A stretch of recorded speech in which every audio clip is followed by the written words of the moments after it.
And we're live here. Welcome to the station of decapitation without your head. I'm Nasty Neal. I'm Treacherous Trista. And we're joined by 7-time Emmy nominee, television and film actor. He's acted in 7 decades. I figured this out. Ed Begley Jr. It's very good to have you Very here. nice. Wow, that was very well done, Neal. Thank you so much. Happy to be here, my friend. And you too, Trista. Good to be with you both. Thank you. That's very exciting. So we're going to talk about your films, but also want to talk about your products that you have out there. Yeah, I've got a line of responsible products.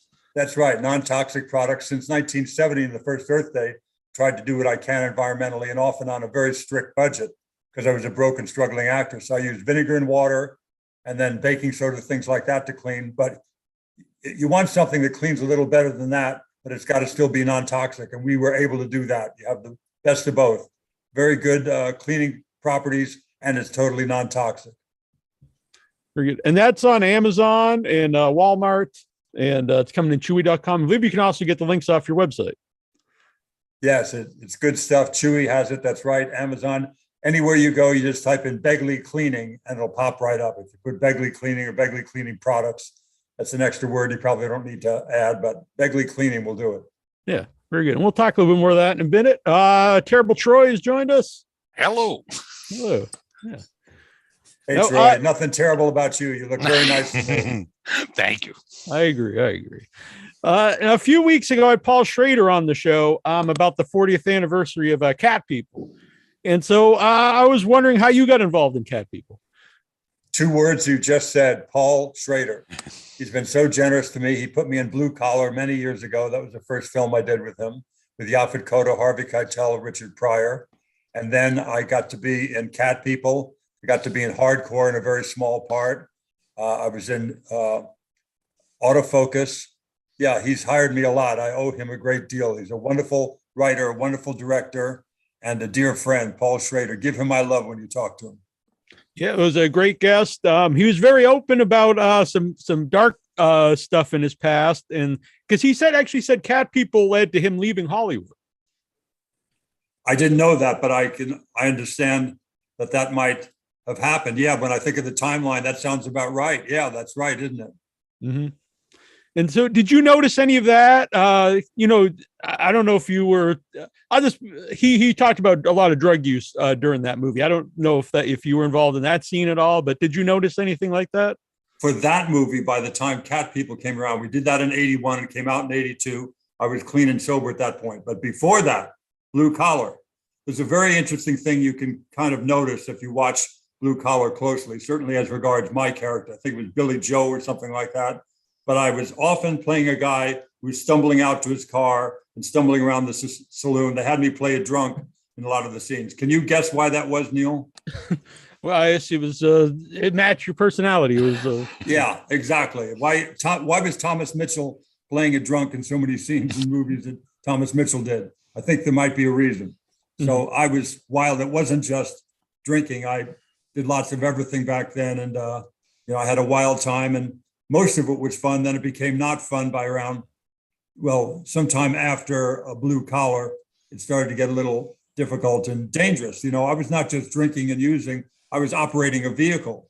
And so thank God I didn't kill anybody. And I'm very grateful I'm still there, and lots of other people are, because I quit at the right time. By the end of the 70s, I was done.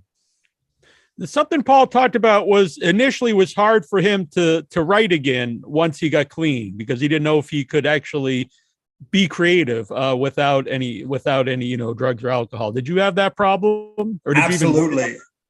Absolutely, I had that, and I didn't know Paul and I shared that. I knew he was not using and he was clean. I knew that part for years now, but I didn't know he went through that. Of course he did. When I think about it for only a moment, I went through it. And for me, it was like kind of a test. What is the biblical thing where Isaac has to sacrifice his son and God says, no, I need you to do this to prove that you love me.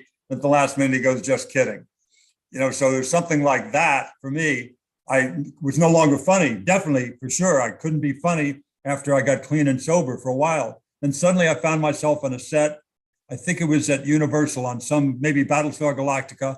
And there was like a horseshoe shape of folding chairs kind of all facing in one direction. And everybody was laughing and I couldn't figure out why. And then I realized it was me. I was somehow one day, without seeing it quite happen, I was funny again, but I had to be willing to do that. I went, I'll do carpentry. I'll become an assistant cameraman. I had skills in both. I was willing to do that, and happily, but I couldn't continue on the other path. It was going to kill me, and even worse, probably kill others. So I quit. And then a lot of that, all of that returned and more, I think, really, when you see some of the work I was able to do later, I got to get better at my craft finally. Yeah. You mentioned, Paul Schrader, you like work with him, good friends. And I'm a big fan of the Christopher Guest movies, and you've been in a lot of them since Spinal Tap. So when you find people that you enjoy working with, do you know right away? And do you want to continue to work with them? Yeah, I got very lucky with Chris Guest. I met his sister, Alyssa Guest. She went with a wonderful guy, a producer, Harry Gittes, who put me in Going South, and wonderful producer, friend of Jack Nicholson's named Harry Gittes. So I knew him, and Harry was going with Alyssa for a while, and I met her, and I was not bashful about throwing her name around when I finally was in the same room with Chris at a National Lampoon magazine, like recording studio. They were doing something after the album came out, Radio Dinner, that wonderful, funny album that Chris did. It was a, like radio album, if you will, a comedy album. What am I saying? Called Radio Dinner. And Chris was one of the funniest things in it. I just worshiped him. So I got to meet him. I even worked a bit as his assistant cameraman with a cameraman by the name of Peter Smokler. And Peter wound up shooting This Is Spinal Tap and Larry Sanders' show. So it's really, there's only 200 people in Los Angeles. The rest are extras they bring in for crowd scenes. It's all, Rob Reiner was a friend, and Harry Shearer and Michael McKean and David Lander from The Credibility Gap, and Cindy Williams. I did Room 222, and it's all just one big family. Yeah, I don't want to ruin my horror cred, but I brought down my Mighty Wind soundtrack here because I'm a fan of Mighty Wind. Thank you so much for putting that out. That was a fine film. It's not that I certainly love being in Chris's movies, but also I love just watching them. I had absolutely nothing to do with Guffman, as you know, but I love it just the same as were I in the film. He makes great movies, and I got to get that phone call. I'll be honest with you, Neal, it's just wonderful. Hey, Ed, can we have lunch? And my heart be still. Is this going to be about, helping him with camera work again, or does he want me to play a part in one of his movies? This is after Guffman. He said, I'm doing something called Best in Show about dog shows and what have you. And so there's a manager at the hotel, and I wonder if you might be interested in playing the part. And I was doing backflips, of course, silently as he told me that. And I got to be in the movie, then the next one.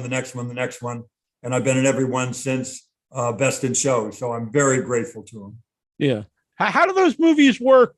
Is there like a complete script, or do you guys get your character and kind of create it yourself? Or no, Chris and Eugene Levy did all the work in the first few. They wrote the 25-page treatment for Guffman. And that's what it was.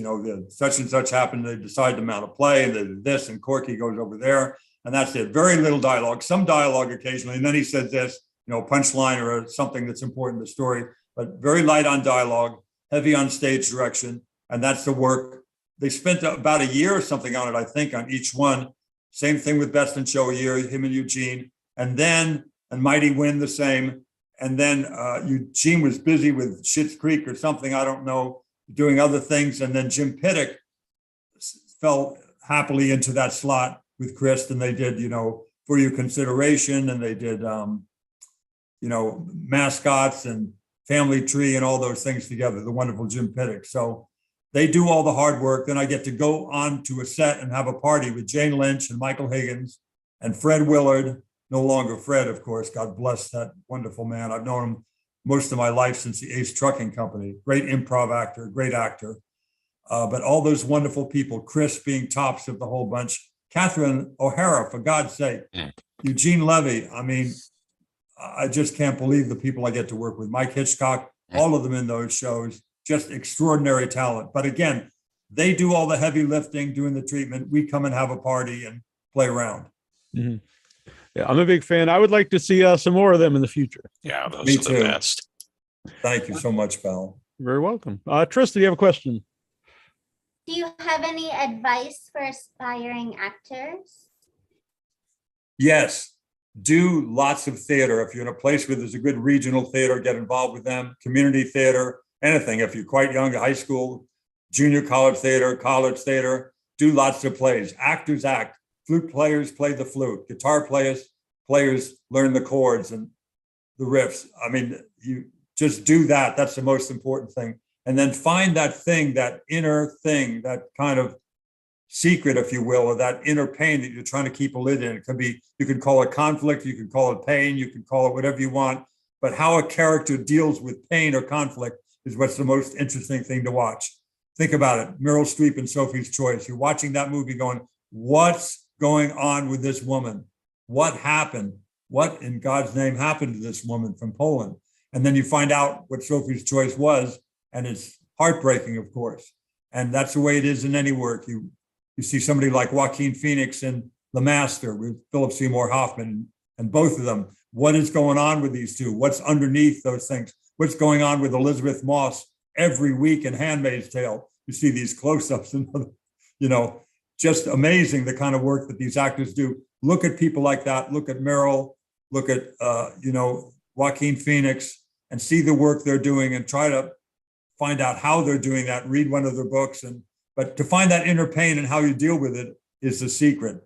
And it's not always all coming out. Sometimes it's best to watch, trying to keep the lid on the pot. The pot wants to boil, you're just trying to keep it down. And that's very compelling, of course. Who were some of the people that you watched when you started to pursue acting? Neal, I had it 100% all wrong for the first at least 16, 17 years of my life. I had it very wrong and still quite wrong for a while. By that, I mean, my dad was an actor. He made it look easy. I had this wake me when I'm famous attitude that I wouldn't recommend to anybody. I went on interviews. I wonder how I got those. I was Ed Begley's son. I got interviewed somehow, got none of them, of course, because I wasn't trained. Imagine the son of a plumber going, I think I've watched that enough. My dad from, outside on the street, watch him through binoculars, how he does that. Let's get some copper pipe. I think I can fit those together pretty easy. Where do you hold the torch up where? Huh? I had no clue what I was doing and I got no work. I finally took a few meager classes and I began to work. But again, the phone didn't ring off the hook. So I started working as a cameraman, an assistant cameraman for a while and did that. Did woodworking and other things. And finally took some more classes with Peggy Fury and other good people like Peggy Fury, the Strasberg Institute. And I started to get more work as an actor. But it was not till 93 that this fellow, Roy London, said the following to me, and Roy has passed away, so I'm not taking anything away from his scene classes that he would give for people and personal one-on-one training he gave to me and many others. But one day, I was working with him, and Roy London said, you know what I think, if you want to sum it up, Ed, what the most interesting thing to watch is how a character deals with pain. Okay, let's get back to your scene. And then we went back to the scene. I nodded and went, oh, great, Roy. I thought, what a bunch of bullshit. That's what I want to see. Oh, I'm in pain. Oh, Garcia Lorca's bloodletting. Everybody's in pain and life is painful and it's terrible. And I was driving home and stopped a light. I went, that wasn't what he said at all. He didn't say anything about a character writhing in pain or expressing pain. He said how a character deals with pain, which is what we were talking about a few minutes ago, how you keep that lid on the pot. It's trying to boil and you're trying to keep it down. And Sophie's trying to keep it together till you learn what happened. And, that's what's the most interesting to watch. And it's comedy or drama. You look at Laurel and Hardy, even that far back, they're carrying a piano down a flight of stairs. Think about that for a minute. Two guys carrying a piano down and they fall carrying the piano. And then large pieces of the piano fall on them. And they're laughing, you're laughing, everybody watches laughing. And you pick any of those silent film stars, Buster Keaton, any of them, Harold Lloyd hanging from the hands of a clock, tremendous jeopardy and how the character deals with it. And of course, with the great work done by Daniel Day-Lewis and Meryl Streep and Joaquin Phoenix and Elizabeth Moss, you see what they're doing. There's something in that close-up on Elizabeth Moss and Handmaid's Tale. What is she? Does she have people, an assistant, her personal assistant with pliers, with needle nose on her calf, hidden out of camera, pinching her calf till it bleeds? Is that how does she get that look on her face? I want to learn one day before I die what Elizabeth Moss does to do what she does every week in Handmaid's Tale, and always different. It's rare you show me, okay, that's look 23A for her. It's a long set of numbers, much longer than 23. She always keeps it alive and interesting because it's how she's dealing with pain. It's universal. Roy London was a genius to sum it up in so few words. There's the Strasberg Institute right there that's a 6-month course I just gave you. Peggy Fury along with the two. There's 6 months I just saved you. I like all what you just said there, because you said when you first started out, you thought you knew it all, and a veteran actor, and you're still learning, and you're still passionate about acting and other people's acting. And I forget it sometimes, though. I forget, wait a minute. Oh God, I just shot that whole thing. I was thinking about this, thinking about my lines. I'm old. I'm having trouble with my lines. So I was thinking about the lines, and I didn't remember to have that thing, the guy dealing with pain, and that scene wasn't quite as good. The others, I did remember it, so that's a better scene. But I forget myself sometimes. I forget to put that element in. I'm making a soup, without the bay leaf, and I wonder why it doesn't taste so good. You got to have that. You got to have that in it if you want it to work. And the really good people do, and they never forget to do it. I forget sometimes to put it in. You mentioned a lot of great comedic actors. Do you approach comedy and drama differently, or how do you look at them? Absolutely not. If you're going to do, for me, the most effective comedy, and there's a few exceptions, certainly some types of comedy might be the case, but you play it like you're playing Strindberg. I'll cite one example, one guy only, I'll cite a few. Look at Dabney Coleman. Is he playing it for laughs? Look at 9 to 5, look at On Golden Pond, look at anything he's ever done. Slap Maxwell, Buffalo Bill. He's playing it like it's Strindberg. He's not playing around. He's not trying to be funny. He's trying to be, Charles Grodin. Charles Grodin, I think, is a very, very funny man. Look at what Charles is doing. He ain't playing it for laughs, but it's the same thing. You look at what he's doing in Rosemary's Baby. That's not supposed to be funny, and it isn't. When he realized he knows Dr. Saperstein, and everything's going to change for Rosemary at that moment. There's nothing comic about that, but it's the same thing that scene's going to work in a comedy he does 6 months or a year later. That same approach. I'm not kidding around. This is serious. I'm really hearing them. And then you get to deal with whatever's happening. Something suddenly happening to that. Get away. What the fuck are you doing? Sorry, you probably can't say that. No, it's fine. It's fine, actually. But yeah. But what's going on, and those kind of people are always in the moment, not a little ahead of it, not a little behind of it. They're right down the center in that moment. Right now, what's happening up on the roof there, anything, they're in it. They're not playing around, and that makes the best comedy. Yeah, I totally agree. You're actually in one of my favorite comedies, is Amazon Women on the Moon. And I love your bit as the son of the Invisible Man. Thank you so much. That was a fun movie, and always gets a laugh around my house or anywhere. If I take my clothes off, it's always good for a laugh. Ask my wife. The subject of great hilarity is me disrobing. Trust me. We can't do that on YouTube, though. I understand. The swear will get through. But believe me, at my age, nobody, certainly the wife, is interested. How fun was that to me? Great fun. Carl Gottlieb is a dear friend. And, that was a change for me, because Carl was great in telling me, directing me very carefully and wonderfully what to do. Because then I was pretty good about keeping things reserved and keeping it, like Charles Grodin, that kind of serious work. But this is a different beast slightly, that Amazon Women in the Moon. It needed to be big and presentational. Let me see a shirt, make a phone call, and that kind of stuff. You can't subtle certain parts of that. Some of it can be subtle, of course. Especially the buildup is very subtle. But then that's true. Oh, yeah. But that's the trick to all of this. You lay down the carpet of reality, as Dabney and everybody does in 9 to 5, carpet of reality, and then you spike out from that briefly, intermittently, with him hanging from a chair in a harness, hanging from the ceiling. Dabney's captured in this, bunch of stuff hanging from the ceiling. So lay your carpet of reality down, as they do in the In-Laws, and then suddenly it's serpentine, serpentine, and then it's, Richard Libertini with Senior Wentz's kind of hand mouth, the little hand puppet thing that Richard Libertini does. But before that, it's Strindberg. Alan Arkin and Peter Falk are playing it like they're playing Strindberg, Chekhov, you name it, but that's what they're doing, and that's why it's funny. Trista, do you have another question? Do you have a favorite horror film? My favorite horror film, Yes, Rosemary's Baby was terrifying for me because I was a Catholic. I was an altar boy. And so the idea of witches not in Salem or something like that, but witches in Manhattan was terrifying to me. I was still scared of the devil at age 18 and whenever that came out. Poltergeist, not Poltergeist was scary, but what was the other one? Exorcist. I did not see Exorcist quite deliberately when it came out in whatever, 73 or something like it. I would not see it just because I knew it just freaked me out, all that devil crap. And then finally, Jeff Goldblum and Gina Davis, we'd done Transylvania 65000. They went, oh no, you should come by. We're going to run Exorcist. We got a tape of it and you should see it. You've never seen it. You should see it. No, it's just funny. It's kind of stupid and funny. I went, okay, here it is. It's 85 or 6 or whatever it was. I'll watch it. I could watch The Exorcist now. I slept with my light on for a week.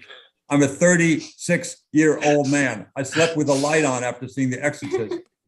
36 years of age. It's just, so that Exorcist was terrifying. But now that stuff I hope I've grown as a human being somewhere around late 30s or early 40s. I really to my core figured out that there's not really a devil anywhere on this planet. The movie still holds up though. I think it's still, yeah. No, it's good stuff. It's, when you get into the power of myth and all that stuff, it's very deep stuff. That's something that's been in every culture, the devil, the Satan, this, and, rising from the dead and virgin birth and all these incredible myths are around in most religions.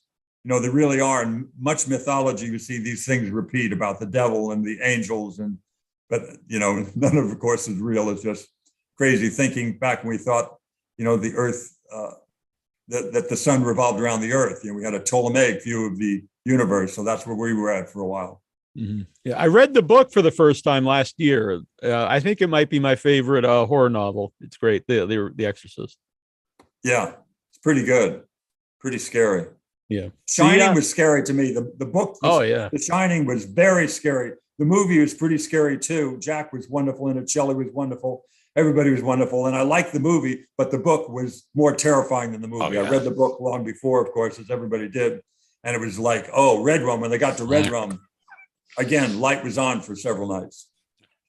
Yeah, I actually just started today reading the sequel, Dr. Sleep.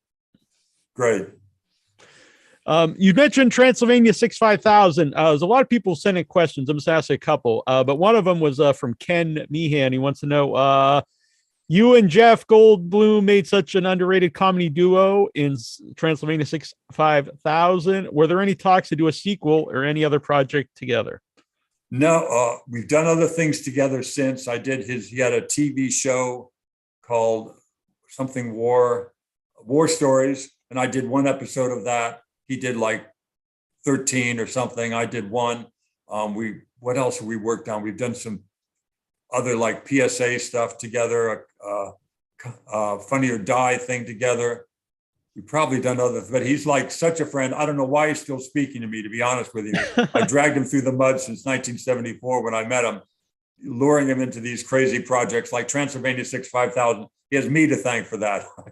I won the draft. No, it's going to be fine. We'll fix the script when we get there. But it was fine. The truth is, it was fun. I don't shy away from talking about that movie anymore. I had it all wrong for years going, that movie was not so good because it didn't do. Interesting. That's why there'll never be a sequel, probably. It didn't do much box office at all. It was a box office flop. It was a huge critical flop. People in the press mostly didn't like it. So, but you can survive that, but you can't survive not making money. And it did not. So I never thought there'd be a sequel, but yeah, that's at this point now are there many movies like that you look differently at as time goes by?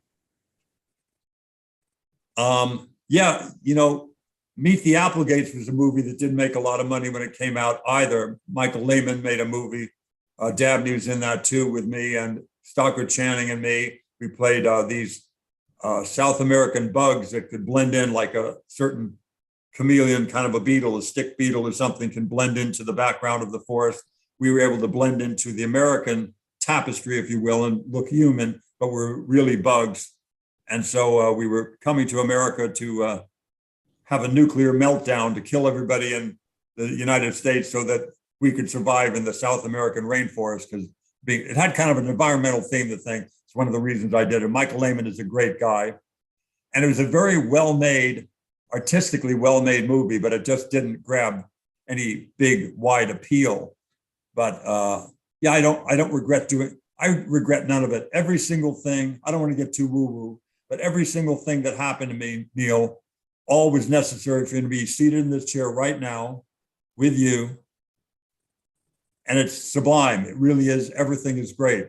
You know, from my kids to my grandkids to sitting here talking to you and Tristan, it's all sublime, and I would change nothing. And I say that, but I really mean it. It's quite wonderful. You mentioned taking the role because of the environmental themes of the film, and that's something you've been known for a long time, right? You were doing electric car long before it became mainstream. I bought my first electric car in 1970, 70. It was a Taylor-Dunn electric car. A guy named Dutch in Reseda sold it to me for $950. I was the only person under 65 that ever bought one from him. They were used in the desert communities by elderly people to get around to the market and back. They could just plug it in, then have to bother with a gas station. And it could get you, it had a range of about 12 or 15 miles tops. But that was plenty to get from Cathedral City to whatever, Palm Springs to Desert Hot Springs or wherever they're going to visit their bridge partners. And so I drove it, had a California license plate, but it was basically a golf cart with a windshield wiper and a horn.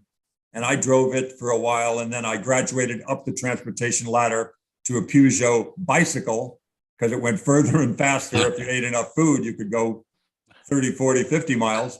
And I did that. And I lived in Boulder, Colorado for a while. So I didn't need an electric car there.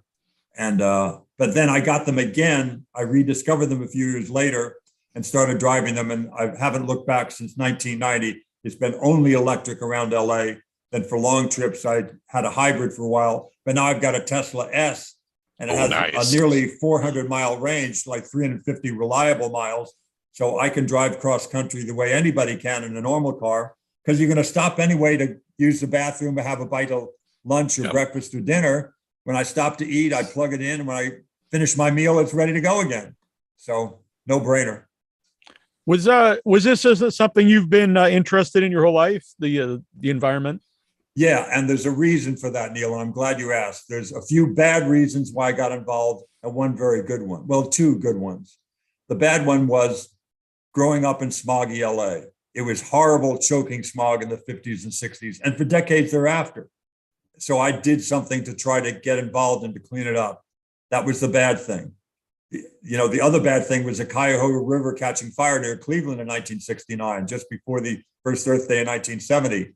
Everybody like me thought it was kind of a bad sign if rivers were catching fire, so much toxic chemical on it. Somebody lit a match, it caught fire.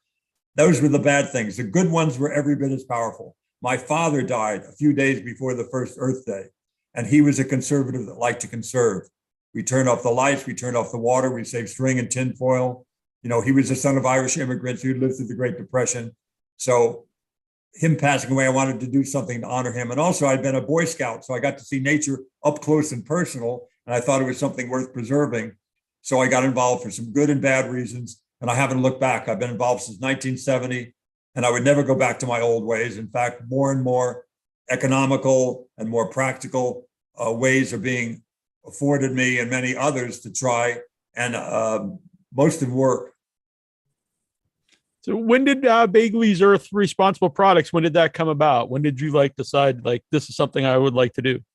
I had my very own line back in 2005 called Begley's Best. I bought a formula. I did not own the formula. I leased it from him, if you will. I got the rights to bottle it somewhere. I bottled it with a company, bottling it for me. I stored it in my garage. I sold it every Sunday at the Studio City Farmers Market. I shipped it around the country. And then I just got too busy as an actor, and I didn't have time to ship bottles of liquid around, and it's expensive and it could spill. It was, very hard to do. I applaud the people that are doing it well. So I folded up that company for a while. And then I met this guy, Mark Cunningham, and he said, I heard about your story, shipping out of your garage, Studio City Farmers Market, sitting there under a pop-up. We're going to handle everything for you. You come and help us promote the products. We will show you the EPA designed for the environment, third-party certification that shows it's clean or cleaner than your previous products, and help us promote them. And, we'll all do well together. And so I did just that. And it's a great arrangement because I don't have to ship anything or bottle anything. I just get to share this information from you and ask you to try it. No matter what you do, let me be very clear here. Go buy 7th Generation. Go buy some other clean product, if not mine, but try it. If you want to give us a try, I recommend it because ours clean very, very well. They're 100% certified, third-party certification, non-toxic. So try a green product like 7th Generation or ours, and you'll make a difference. Because a lot of people like me are out there protesting, no more hazardous waste sites. They're putting a hazardous waste site near my home. The hazardous waste site is in your home. It's under your sink. Get rid of it. Stop using it. And so get some and try it now. If you want to try ours, just go to Amazon or Chewy or wherever and type in, Google search, type in Begley cleaning. It'll come right up. Begley cleaning are the only 2 words you need to know. Okay, cool. We use 7th Generation at the school I work at. It's good. It's great stuff. Yeah, yeah. It is, really is. I really like what they've done as a company for years. And so I support them. Unlike actors who are friends and aren't really in competition. They're a big company. I'm not even a fly on their shoulder, but they do great stuff and I'm supportive of them. And when I've met many of them, they've been very supportive of me, trying to sell my version of non-toxic products. So we're all in this together. Myers, Ecos there's some great stuff being done out there. I just want people to buy something clean and green. If you want to try mine, go for it. That's a good message. Thank you. Trista, do you have another question? Do you have any other handy tips for people who maybe want to be more responsible in their lives concerning the environment? Yes. People regularly come up to me and say, hey, I can't afford a big, 9 kilowatt solar array in my roof like you. I can't afford to buy a Tesla like you. And I go, neither could I. I could only afford it like 2 years ago when I bought it as a late life, geezer kind of a expenditure. But I couldn't afford solar, what have you, any of that stuff for years. I'm only asking you to do it exactly the same way I did it back in 1970. I was a broken, struggling actor. Do what you can. Pick the low-hanging fruit first. Do what you can today. Energy efficient light bulb. Try those. Energy efficient thermostat. Get one of those put in or put it in yourself. Weather stripping around your doors and windows. Home gardening, home composting. Become a vegetarian. Bike riding if weather and fitness permits. Public transportation if it's available near you. There's 8 things right there. Super cheap, cheap. And let me tell you something. I guarantee as I sit here, you're going to save money and then you can do more. Then you can maybe afford a little rain barrel to collect some rainwater if you have room for that. You can afford a little solar oven for your backyard to cook some stuff in that. But nobody runs up to the top of Mount Everest. You get to base camp and you get acclimated and you climb as high as you can. Not everybody's going to make it to the top and buy a Tesla S and have 9 kilowatts of solar. But do what you can. Do it today. Do something to protect our fragile, beautiful planet. I know it's a weird time. Well, hopefully we're coming to the end of the pandemic, but are you working on anything currently?